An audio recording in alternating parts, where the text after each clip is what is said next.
Hello. Oof, what is going on in the background? What's that noise? Before we even get started. Huh? What is that in the background? What you got going on? What do you hear?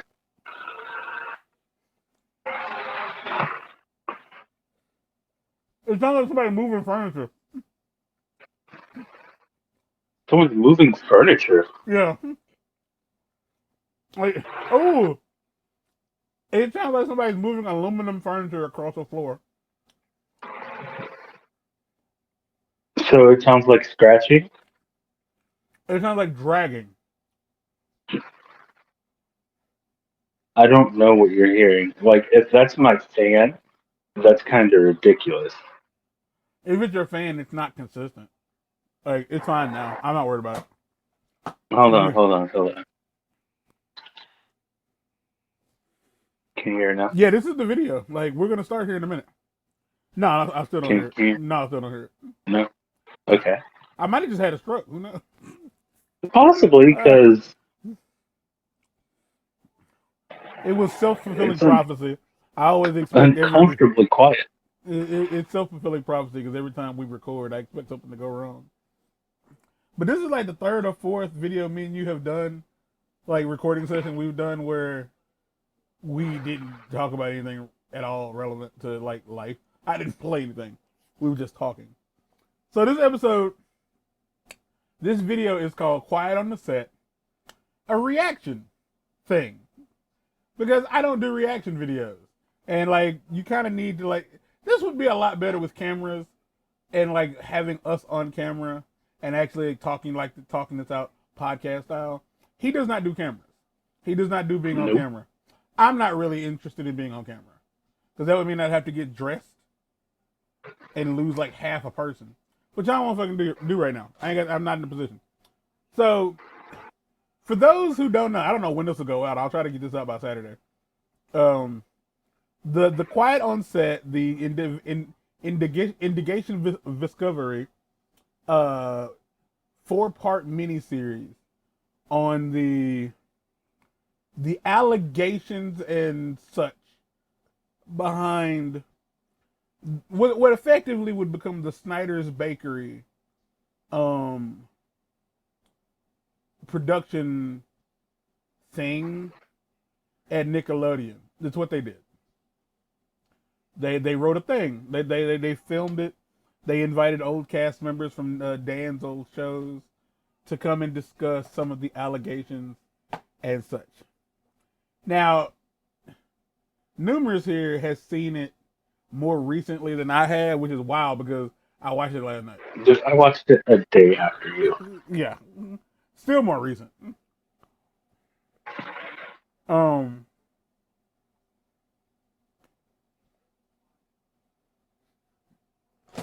I'm not gonna like keep you in suspense. I'm gonna let you either judge. I'm gonna let you do one of two things, if not two things. I'm gonna let you judge me right out of the gate. I am. I'm gonna let you judge me right out of the gate, and I'm gonna let you know exactly how I feel about the stuff I read. Ooh, his jaw was behind him.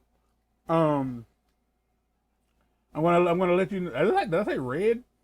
Um, Yes. I'm gonna let you know exactly how I feel about the stuff I heard out of the gate. So you can either decide that I ain't shit and I can go fuck Oh, I already myself. know the answer. You can decide I ain't shit or whatever. But you can, or you can decide. You know, it is what it is. Because like we don't plan any of this out. We don't have a script, and my brain is a bit fried from years of being ugly. Uh, so when I started the first episode Monday afternoon, I started the first episode Monday afternoon. I was very much aware that it was going to be airing. It was on my DVR, but when I found out it was immediately going to be on HBO Max, yes, I'm still calling it that. Uh, I was like, well, I have nothing else to do right now. Let me go ahead and start it.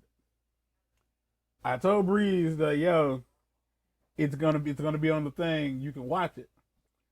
The video was his idea. I got less than 5 minutes into the first episode, and I immediately stopped caring about anything anyone had to say. Now there's your baseline judgment. I'm a piece of shit. You can call me whatever you want to call me. But if you're intellectual in the slightest, you might want to be interested in why I didn't care about anything anybody had to say. What I'm about to say is a judgment on the production and not the actions. Okay. So, the biggest issue I had with all of this was the fact that all of these things, these allegations, and some of these things were not allegations, they were actual events that happened to real people. They made it television. And by that I mean they didn't have people simply talk like regular human beings and be like, yeah, this is what I experienced, yada, yada, yada. They punched it up. You could tell it was like a confessional on a reality TV show. Like a lot of it was designed to like definitely like sow seeds of deceit, and like it was all designed a certain way, like as you heard them talk, and like that was where I was like, yeah, I don't care. Like my emotions were like just shot because it felt like they took these horrific acts, and America is good at this. We're gonna get to it in a second, I promise you. But I just want I don't want motherfuckers to get like through this like however long video it is, only to get to the end and be like, you're a piece of shit. Like, I just want you to know now, I ain't shit. You ain't got to keep watching. Like, these things that happened to these people were very much real. And they monetized it. That's what they did. They found a way to monetize it. And I personally think that's trash. I think that, I think it's good to bring these things to the light. But hold on, I would like for you to tell us how you wanted it to happen, then. I was thinking, like, first off, let's be real. None of this was a shock to anybody. The only thing that was a surprise was episode 3. That was some shit we didn't know about. Everything else, kids who grew up watching the early days of Schneider TV on Nickelodeon, we had already heard about this shit. None of it was surprising to us. We already knew. And I can't speak for everybody, but I can say for me for sure.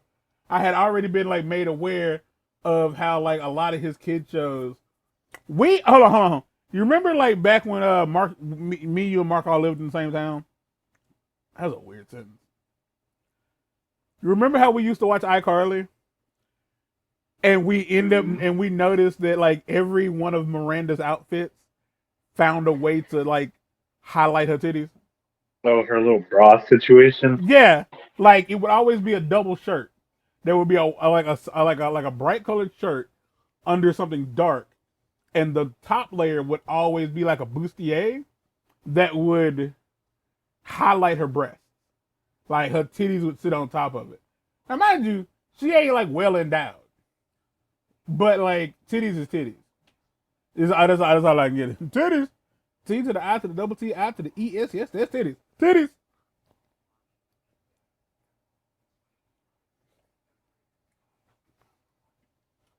So, the idea, so how would I have I would have liked it to just been real.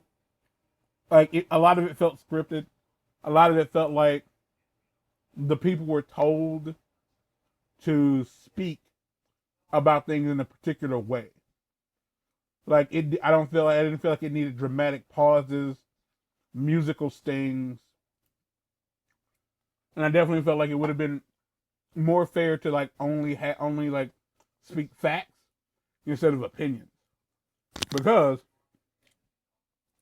if you've seen it, if you watched it, or if you listened to it as a podcast or however you watch TV, as far as everyone on the show was concerned, hold on, let me rephrase that.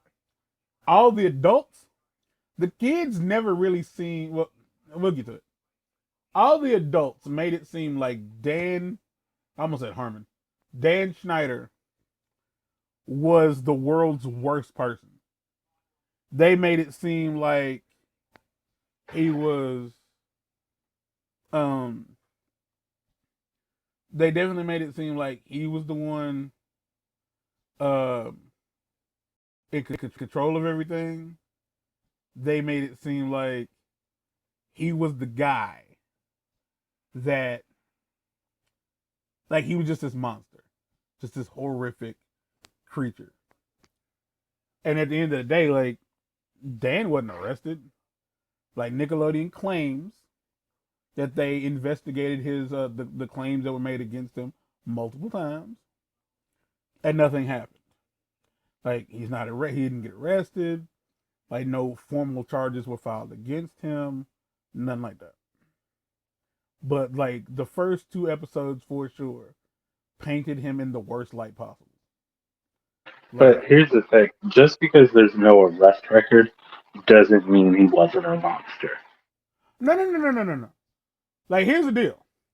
I am not saying, like, he openly admits that that he clearly was a bad boss. Like, oh my gosh. So I read an article. I was reading an article about, like, the first couple episodes. Literally the first couple episodes. And there was this lady who, her first job in the industry was as his assistant. And she said she wasn't going to be a part of the show. She said she didn't want to be a part of the show because she didn't want to have. What, nigga? What about it? Yeah. Okay. I don't know why you telling me that, bro. So she had her spiel on Twitter. She typed it up in, like, a note app, took a screenshot, posted it. Why am I telling you that? I'm telling you that to tell you this. It started out with the phrase, "I shit you not." This woman, in this conversation about a man who possibly was sexually harassing minors and was, like, mean toward people, she started her statement out with the phrase, "Oh, here it goes." And I couldn't help but wonder, like, am I supposed to take this seriously now? Like, is that my job? I'm supposed to be like, yes, everything she's about to say is going to be incredibly down to earth and grounded. Yes.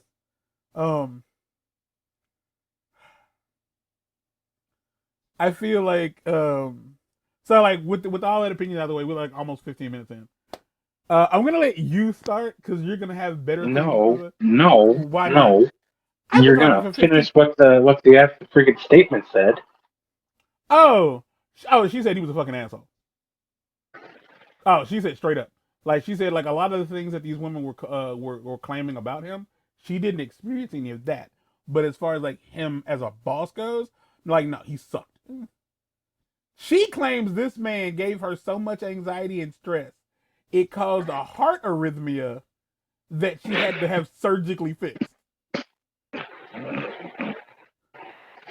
I believe it. Because that's just such a specific thing. Like, I ain't gonna front. A part of me was like, yeah, that sounds like some white woman shit to say. Like, he made me so mad and sad, my heart broke. Literally. Hey, bitch, that is not how arrhythmia works. That shit was gonna hit your ass anyway. You just blaming it on him because he's a convenient target. But yeah, she said that she never experienced any, like, sexual harassment or anything like that.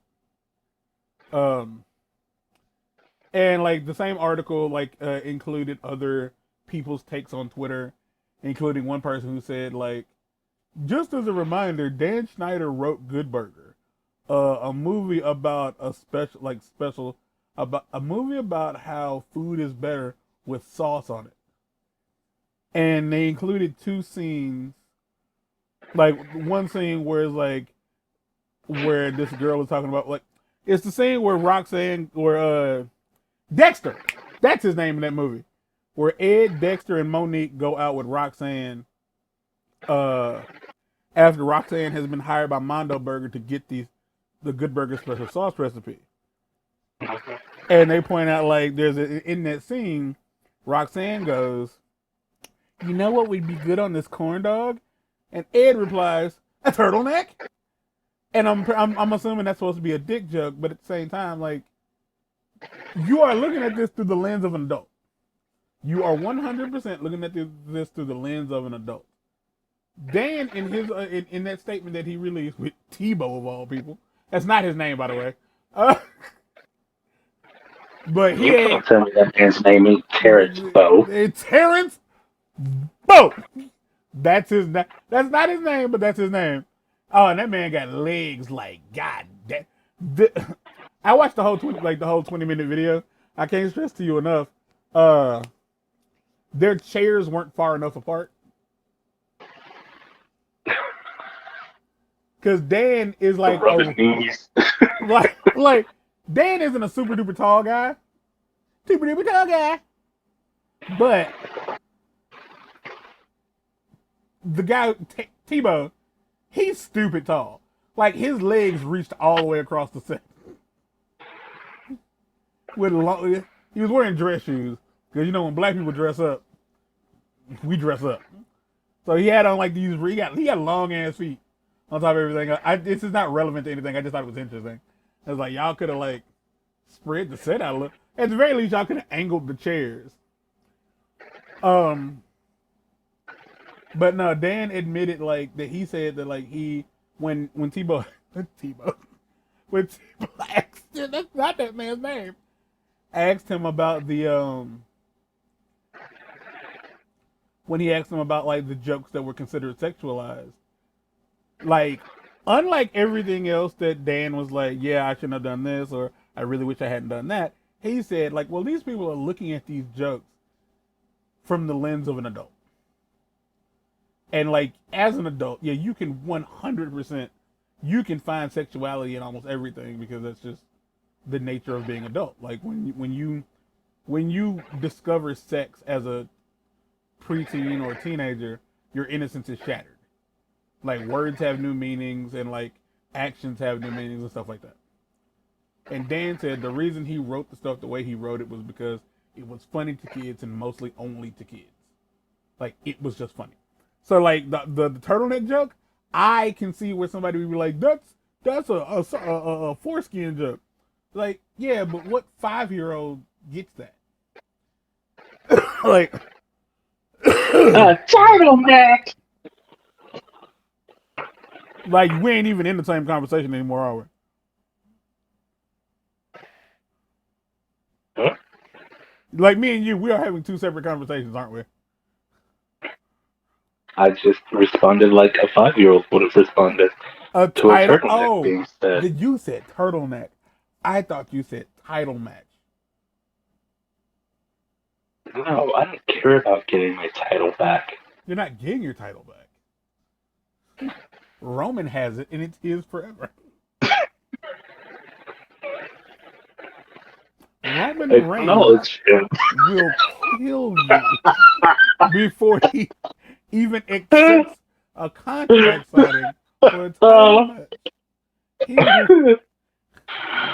He will run you over with his car to prove a point.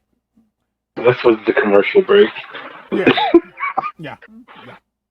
19 minutes in. We lost it. The season episode of Raw. Yeah.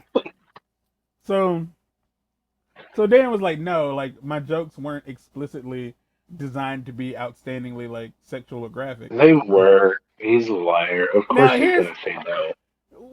And he said like if that is the case, if his jokes were that way, he said that like his jokes, everything that they did on the shows had to be like triple approved. Like everything that they recorded was in front of family, friends, and caregivers and on-set teachers. After they recorded things or after they wrote things, they had to get it approved by Nickelodeon West and East. So he said, like, if you're gonna sit there and say, "Well, I did this thing," But all of these people also saw the way that he treated people. So do you think they would say something? Well, that's the problem. You're asking me, like, you're asking me one question, but most people answer it the other way. You're asking me, do I think these people would say anything? The answer to that question is no. I don't, but I don't think it for the same. I don't think they wouldn't say anything because of the way he treated people. Because I really do. I'm a firm believer that, like, the average adult. Well, here's the thing. So it's not Leon Frierson, but it's the other guy. Mhm. His I was just mom. about to say the whole reason, like his argument with that whole situation is the exact reason nobody would have said anything. Well, see, that's the thing. That was the kids not saying anything, but that's not what happened. His mom spoke up. So I don't remember the And kids then what name. happened? Yeah, he got removed. They got removed from the show. I think he was Brian too. Brian something I can't remember. His last name was Brian. Brian. What? Yeah. Huh. Cause he was in not barbershop, but he was in beauty salon, the Queen Latifah spinoff. No, I think it's Beauty Shop. Yeah, he was in that movie, and I can't stress to y'all enough. In that movie, they had that little black kid saying some of the most, like, not not explicitly vulgar, but sexually charged things. And a mostly black film. Shout out to Alicia Silver. Yeah, stay in there. Knows it. Like, they had him saying some real sexually charged stuff. And, like, let's be real. Like, you can sit here and say, like, well, but this is a kid show. It's like, okay, like, let's ignore the context of a kid show. Let's just remind ourselves that they are children at the end of the day. It doesn't matter where the kids are performing versus what the kids are performing. Because at the end of the day, if you have a writer for a PG-13 movie, hire have a 13-year-old boy come in and start quote unquote macking on grown women saying some real off the wall stuff, is it not just as weird? Okay, let's be real. It's not nearly as weird as Ariana Grande pouring water down her neck. Of everything that Dan did, I'll be like, yeah, that's just looking at it through the eyes of an adult. That was fucking weird. That was weird. That was weird. And I mean, all the foot stuff. The foot stuff is what it is. Again, I think you could argue. I would argue. I could argue. I'm not gonna, but I could argue that like that's just kid humor. Again, we're adults. We are adults. Like, and when we started watching iCarly, mind you, like we was like on the verge of like graduation. So like we were aging out of that stuff. I never watched stuff like Zoe 101 or anything else. And I'm not saying I'm not claiming to be right or anything specifically, but I am saying that like you could argue that that's just kid humor because kids are kind of stupid. Like and I'm talking about like if you look at like the memes and stuff that are popular now, it just kind of proves the point. Kids are fucking dumb. Like they really, really are. The stuff kids laugh at is ridiculous. Like if you look at the stuff that children actively seek out on social media right now, and then compare it to the stuff that Dan was doing, it ain't much different. Like the only difference is it's not somebody actively selling it to kids. It is kids organically finding it and liking it. Like, and that's my take on that. Again, like, no, the foot stuff's weird. Like, as an adult, yeah, it's a little strange. And here's the thing. So the whole, like, you ever been thirsty? The bit where she tried to squeeze a potato. Did you see that live? Like, did you see the episode of that show that came from? I don't know. I've seen a lot of things. Okay.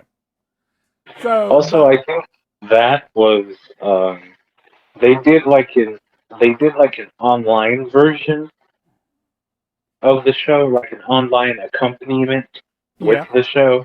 Uh huh. And I feel like that might have been a part of that. I don't know. I'm still having a hard time moving past the water bottle thing, cause she literally like hung her head over the edge of the bed and said, "I'm so thirsty," and then just Mhm. started pouring water up her, like down her neck and up her face. I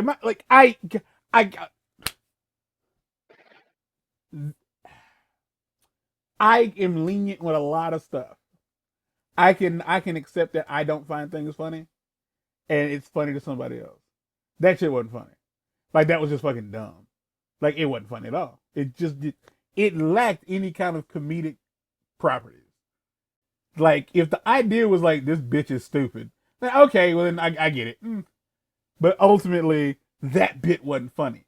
Now the part where she was like trying to squeeze a potato, one of the ladies on like during the docu series said like she's basically massaging this you know potato, which is come on, it's shaped like a dick. And I was like, well, first off, two things. One, that's just what the fuck a potato is shaped like. It's tubular. Like, what the fuck do you want? Like, there's no square vegetables. Secondly, she was not massaging the potato. She had the potato gripped in both hands and she was squeezing it. She didn't have, there was no up and down motion. There was nothing overtly sexual about what she was doing. And trust me, I can find it. But here's the part that no one's going to ever expect to hear somebody else say, because what I'm about to say is incredibly stupid, but personally to me, it will be funny as shit. Jack Juicy J. LaLanne, the grandfather of juicing,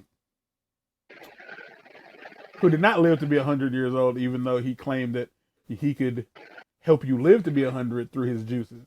Well, not his juices, but he sold a juicer that you could send vegetables through. Yeah, And close. huh? He did. He did. He was like 94.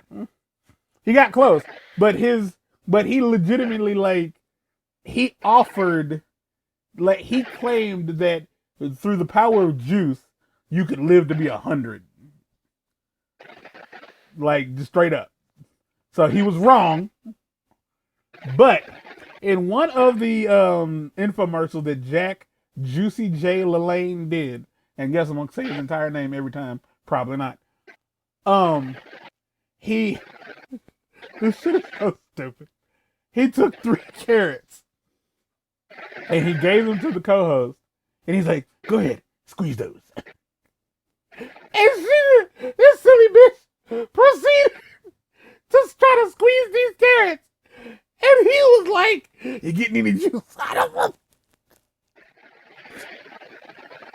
And she was like, "Nah, I ain't getting no juice out the carrots."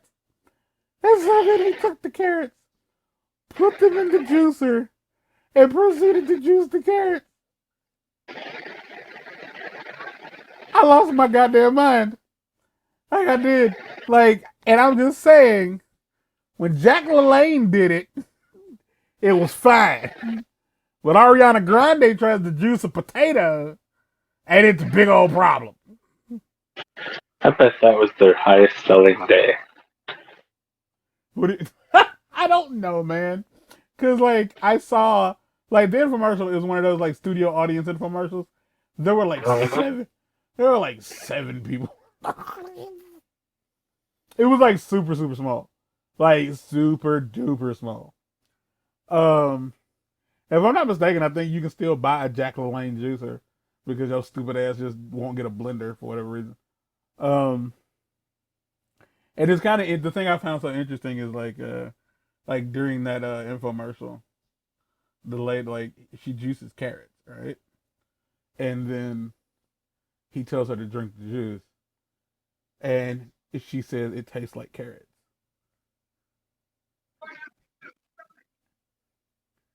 And a part of me would like to go back in time and ask her what did she expect. Now, somebody who eats baby carrots on a regular basis, and I like carrots, I have absolutely no fucking desire to drink carrot juice. Although I will say, V8 Splash, that's just fire. Uh-huh. Uh-huh. Like, V8 Splash with the shiznit. Um, so, oh my gosh, I'm so off topic. Um, but that's that. That's the whole well, he actively wrote like sexually suggestive stuff for kids.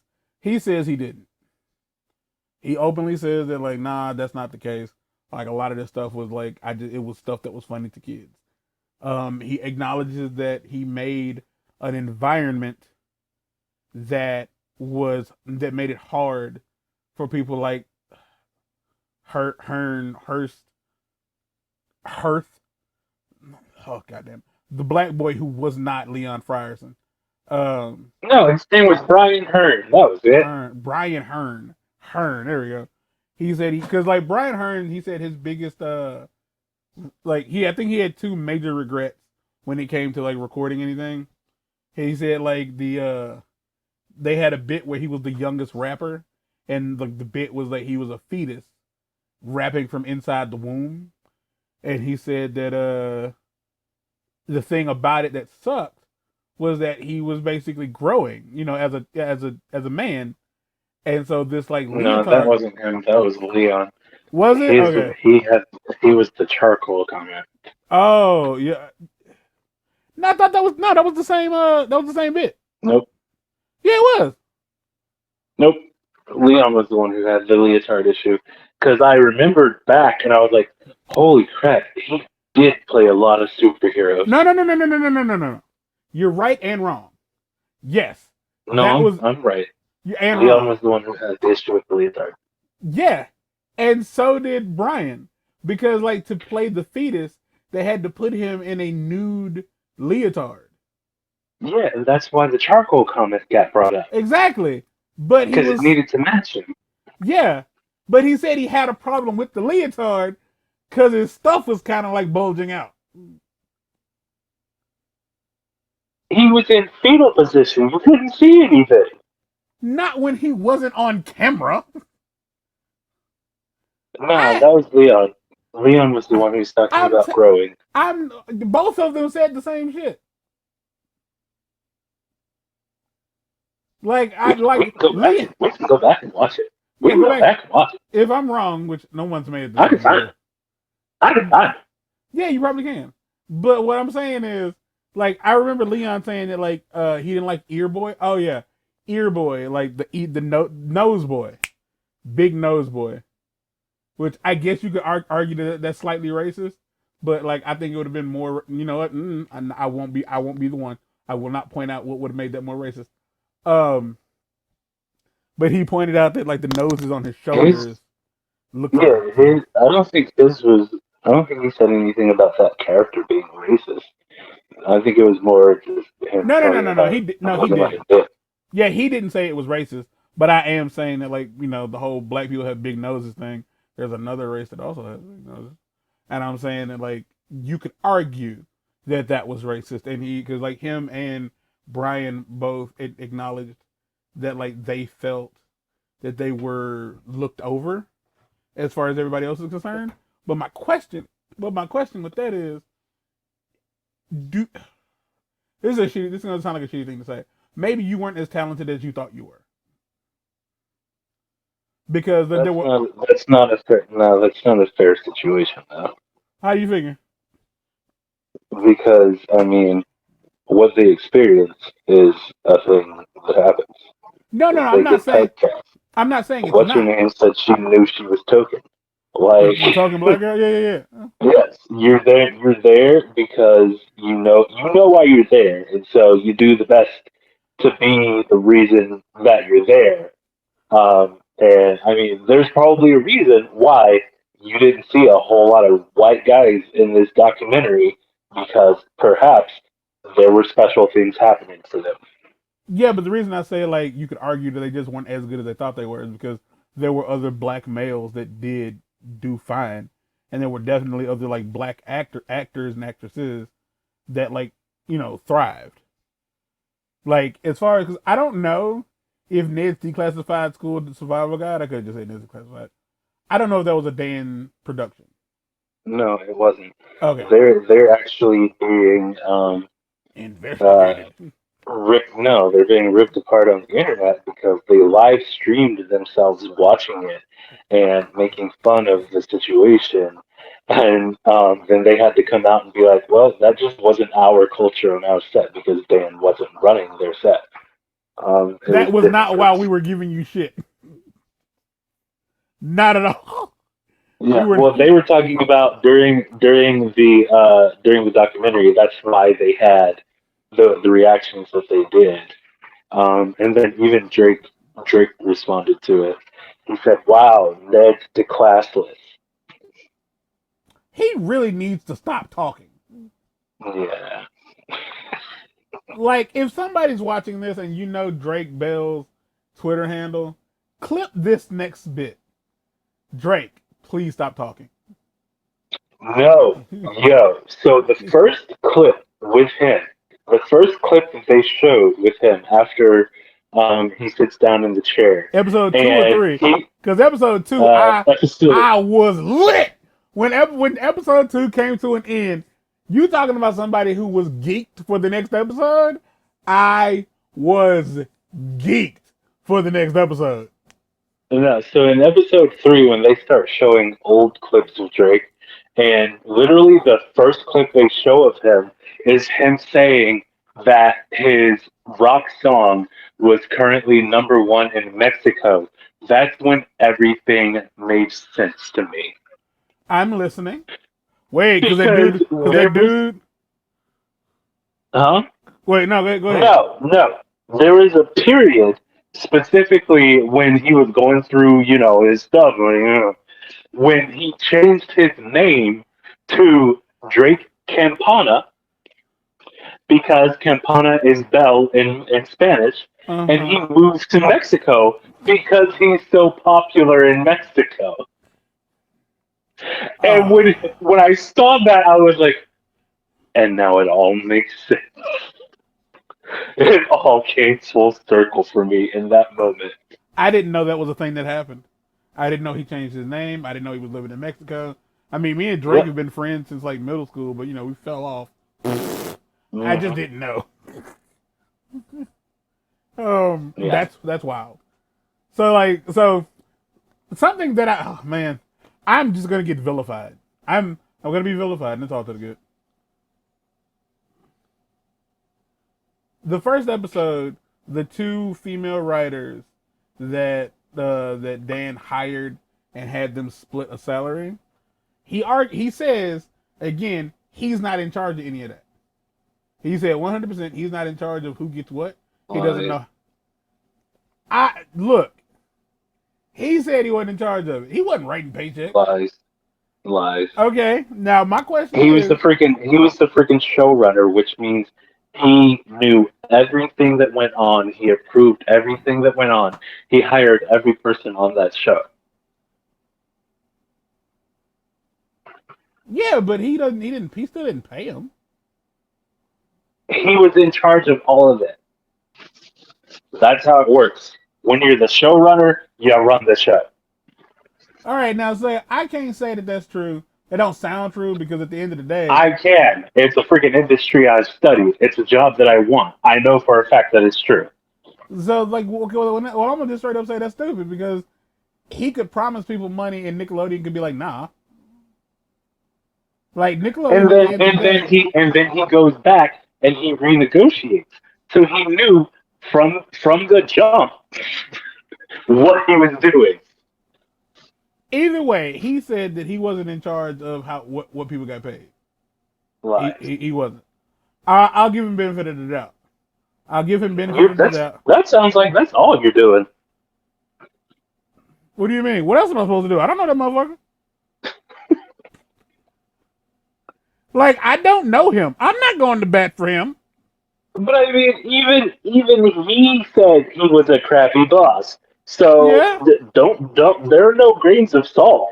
If they said he did something, he probably did it. yeah, probably. That's me again. I don't look. Everything I'm saying is just me acknowledging that I wasn't there. I don't have all the information, regardless of how like Well, much sense it might in that make. case, there's almost no point in having this discussion. No, it's my opinion. Or like, no. I'm giving my opinion on the actions of the people involved. I can't tell you what he did. I can tell you what they said he did, and I can tell you what He says he did, and I can tell you how I feel about what's being said. But at the end of the day, yeah, my opinion means absolutely nothing. Like everyone else on YouTube means absolutely fuck all, because like no one's gonna like find this video or any other reaction video to this docu series and like take it to a court of law and be like, this like Flubnuts 97 said this, so therefore, like, no, that's not gonna fucking happen. Like, I don't know what the facts are. I don't. I know these people said, well, like, we had to split a salary. He asked if we would split a salary. We said yes, and that was it. And now she claims that she found out that that was illegal. He still proclaims that for a first-time writer, splitting a salary so that both of you can be on the job is a common practice. I don't know. I don't. I 100% don't know. But I will say that if it was super illegal and he knew that, he's a fucking idiot. Because, like, the one thing I've learned about people is you can never, ever assume that no one will try to get information on their own. It's the same reason, like, when it comes to, like, these people who messing with these kids, it's incredibly stupid to me, because the one thing I know about kids is they don't ever shut the fuck up. There's no universe in which a kitty diddler is, like, guaranteed to get away with it, because kids will eventually talk. And, like, there doesn't seem to be a statute of limitations on that shit. As long as they choose to talk at some point, you're fucked. So fucking stop doing it. Like, if the fact that, like, it's wrong ain't enough to make you quit doing it, stop doing it because you'll go to jail. Be awful, but be smart at the same time. So these two ladies whose names I don't remember, and I do apologize for not remembering because I didn't write anything down. So you said that he said it's common for new writers to split a salary so that they're both on the show. Is that not him admitting it? No. He didn't say that it didn't happen. He said it never. He never said it didn't happen. He said he wasn't like responsible for it. Mm-hmm.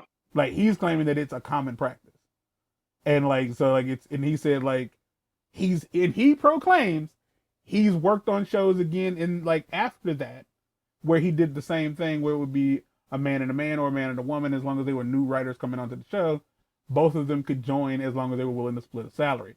Personally, Yeah, that's just how you screw people over. yeah, personally, that sounds like a real shit, a crapshoot. Like, because I'm not finna do split work. You're gonna expect full-time work from me, but I'm only getting half the pay. Well, I mean, that's like her with her 16-week contract, but you need to work all 27 weeks. Like, F no. You better believe after week 16, I was quitting. So the thing about this that I wanted to point out so badly was that these two women, the women who worked for Dan, and like they claimed that they suffered a lot of sexual harassment, and like sexism in the workplace. My beef with this is, and if you disagree, that's cool, but I can't imagine how you could disagree. These women chose not to come forward. They did. They chose not to come forward.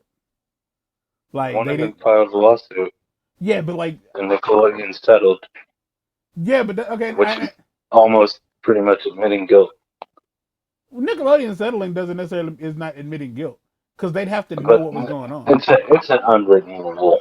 It's an unwritten rule, Well, but that that's doesn't like necessarily mean at that. the end of every episode when they posted that thing that said like Nickelodeon investigates all of these blah blah blah blah blah blah All blah. the, yeah, they Like, investigate all the yeah, time. sure they did. Or they said they had an investigation and it was just let's just pay her so she stops talking. Because, her career's ruined from this point anyway, so she's never gonna work again.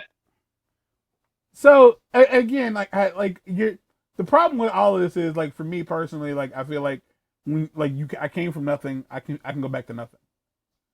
So like, I'm not gonna be treated poorly in any kind of environment for like no amount of money, like, at all. Like, that's me personally. Like, I'm used to being poor, and like, I didn't go to college to be a writer. Like, I didn't do any of that shit. But for these people, I want to give you the benefit of the doubt to say, like, yeah, you spent big money to be able to do this for a living, and you're like on one of the biggest one of the only two kid networks at the time, and you want to be here, and so you're willing to like sacrifice some shit to be able to be here. But like those sacrifices, like yeah, if it's pay, all right, cool. Hard, longer work hours for again less pay.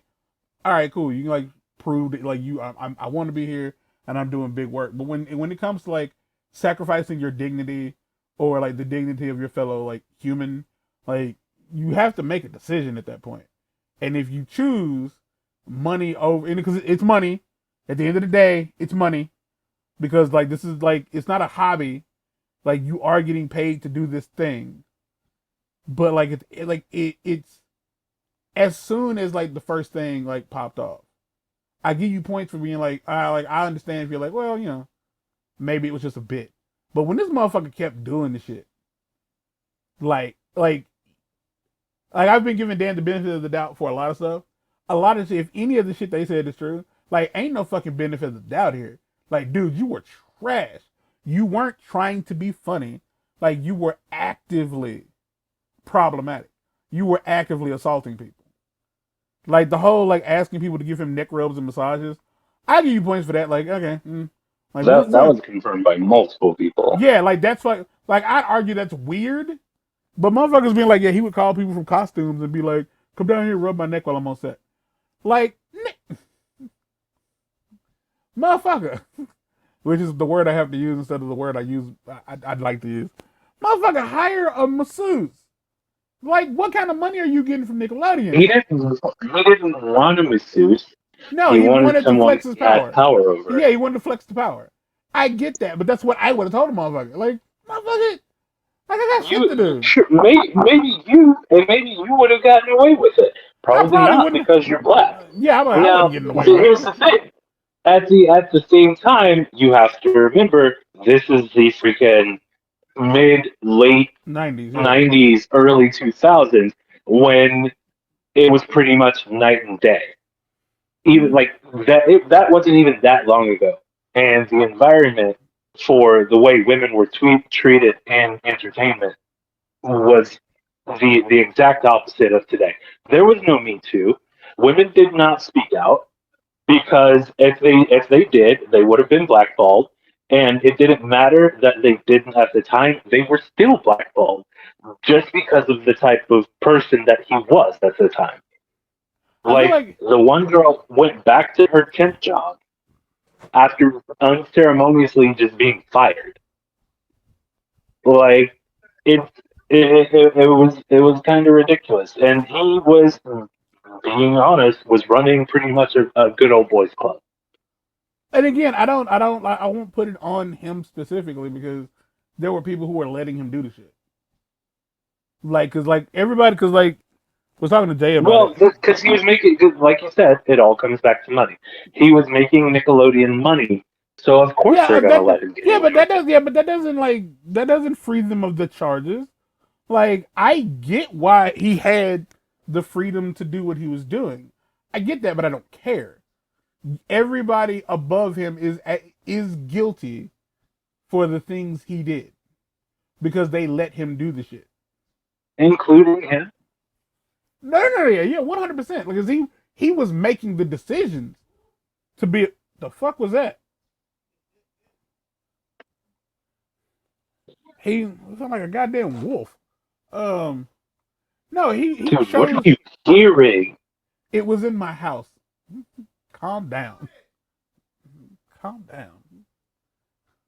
So like no, I'm not sitting here saying like, well, you know, all people are, because the entire time, and I have no shame in saying this. The entire time I'm listening, watching this documentary, and they keep talking about the stuff he was doing, and I was like, I kept thinking this fat motherfucker, like, I ain't rubbing shit. I ain't even get my fucking hand stuck in your neck fold, you fat bastard. Fuck out of here. Because I felt like that, like, and I feel like a lot of that, he could. I'll give him points for not having said that, but he could have argued, like, well, you know, that's how I was treated when I was, like, coming up.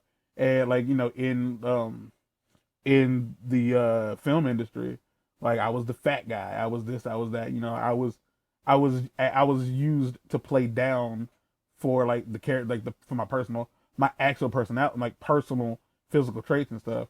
And like I feel like a lot I of feel people. like That's why Josh Peck will never say a negative thing about him. Because he's fat?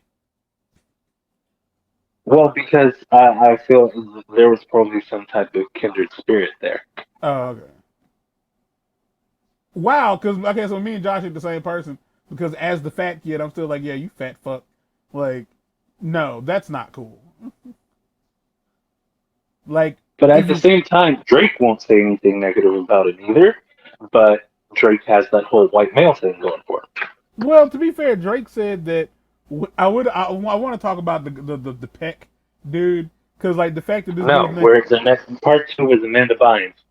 all right, hold on. But I just like if we don't get to it in this video, I just want to point out like that dude's name was Dick Peck.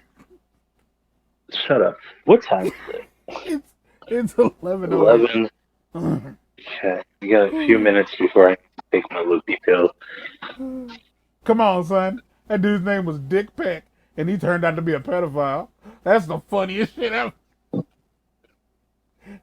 I hate myself for thinking that's funny. Well, fuck, that's funny. Mind you, his name was Richard Peck, and Richard was his middle name, but his name was still Dick Peck. But no, like I still want to say, like those ladies who were like the one chick who got fired. The other broad came back and was like, "Oh wait, she got fired. Well, I ain't gonna be here by myself, so I quit immediately." And I was like, "Oh, like you were willing to Well, suffer." no, she didn't quit. She didn't quit immediately because she was gonna give it a go. And then he took it upon himself to literally humiliate her in front of the rest of the writers' room. What And she that's when said, she left. what she said was she refused to be the only female there. That was what she said. Because he singled her out. I I didn't say why she said it. I just said, I mean, my interpretation of it was she was willing to suffer as long as the suffering was split. That's how Well, I there was interpret. somebody there to share, they could probably talk to each other. And But I after like, that, like, I'm be honest when with you you, lose that support system, but I don't know how else to word that. Like, that's just something I wouldn't have done. Like, I would not have been like, it's cool that I'm getting picked on because my friend is getting picked on too. Like, I wouldn't feel good about that. But again, that's me. That's a 35-year-old black dude who's been picked on, who's been made fun of for years of his life. I am not in her position. That is me specifically. I don't do drugs. A lot of people my age do. I don't drink.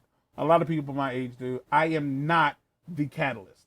I am not the like what I would and would not do really doesn't have shit to do with it. But much like everyone else, my opinion is based on how I would be able to interpret myself into that situation.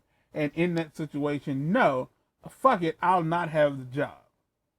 Because I've learned that it's not necessarily what you will let people do to you, but like it's when it starts out bad, it's only gonna get worse.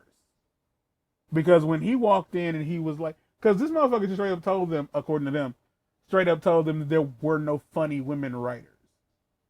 yeah. And then he asked them to name one female, like name a single funny female writer. Now, I will argue that she didn't name one. Shut up. That's legit. It's still It's a shit thing to say. no, because it's probably completely true. That's the problem. It's No, just because that's just how women were treated then. but you can't prove that there are no funny women writers. You can't prove that. No, but he still took it upon himself to say that. Yes, and the other men in the room did not like pipe up and say, "Hey, I Didn't don't defend agree." them.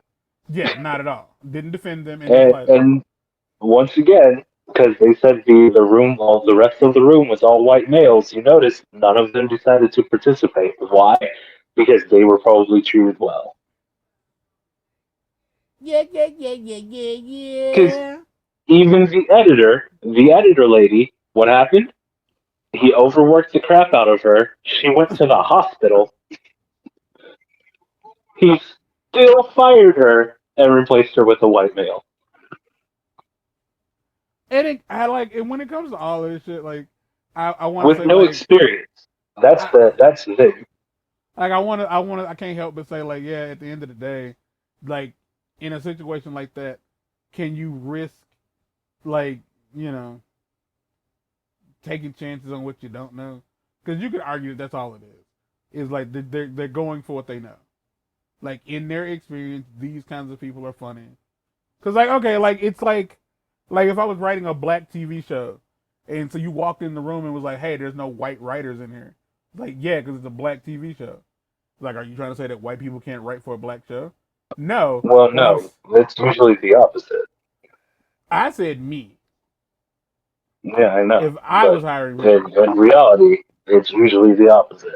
yeah, I'm very much aware of that. I've seen black TV. A lot of it screams I was not written by a black person. But I'm saying that like, no, I would hire black people. For one, I'd be able to communicate with them better about my ideas because they're from my culture. And two, they would understand my jokes because they're from the culture. Now, I'm not saying that a white person can't be from the hood or can't be from poverty and like understand black culture because fucking Dirty Dan definitely could. But I'm not gonna roll. It would be a roll of the dice, is what I'm saying. And so like I understand people being sexist. Like if you were writing a show about like women, I would totally understand if you didn't have that many men on the staff. Totally makes sense because you need a show. You need people who understand the concept of what's happening.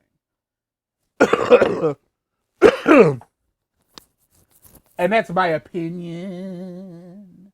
That's just there's that. So like yeah, I Yeah, understand. so you're for segregation. When I'm the one segregating people, yeah.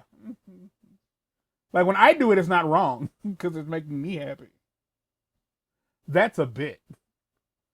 But no, I am saying I understand not taking a risk on trying to make a thing work. Like, I get it, whether it be TV or music or video games. Yeah, There's, the thing is though is that he still took a risk because he hired people with no experience. yeah, but at the same time, but he was clearly willing to fire motherfuckers. But when I say he did, it was less of a calculated risk because he thought men were funny. In his experience, most great comedy writers were men, so he hired the people that looked like the people he considered to be good at what he was trying to get done. He was not taking, like in his opinion, you could say he wasn't taking a risk. Again, I don't think that it's right. I don't stand by it because kids are stupid. You didn't need high quality writers in the writing room. Have you seen? Because I'm gonna be real. Let's be real. Some of the stuff he put out was just low quality bullshit.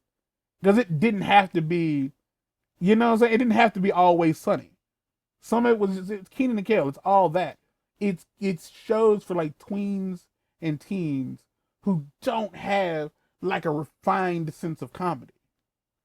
So you could have, I can argue that, yeah, like I didn't want to take a risk. He didn't want to take a risk. But I could say you easily could have. Not to mention you had female cast members. So you needed somebody who could understand the female's perspective. That To was help. their entire point. Yeah. But my point was they didn't have a problem staying on as long as they was getting paid. And they didn't want to talk about it again until they were getting paid for it. Which I thought was kind of scummy. But, you know. Were they getting paid for it? Who were they actually? There was. We don't You know know if they were what? getting paid for it. You know what? I do not know if anybody got paid for being a part of this documentary. I don't.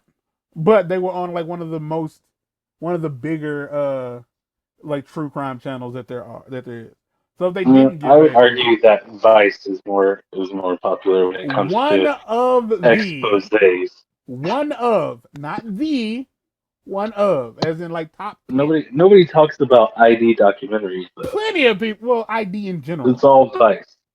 No. It's not a matter of documentaries. It's a matter of like the true crime stuff.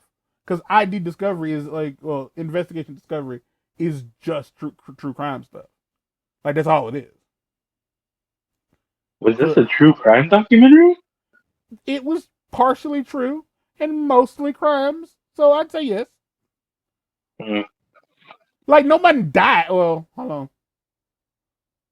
I don't think anyone died. But that I doesn't. don't know. The way they was talking about that Brandy chick, it seemed like she died. She wasn't there. I don't know.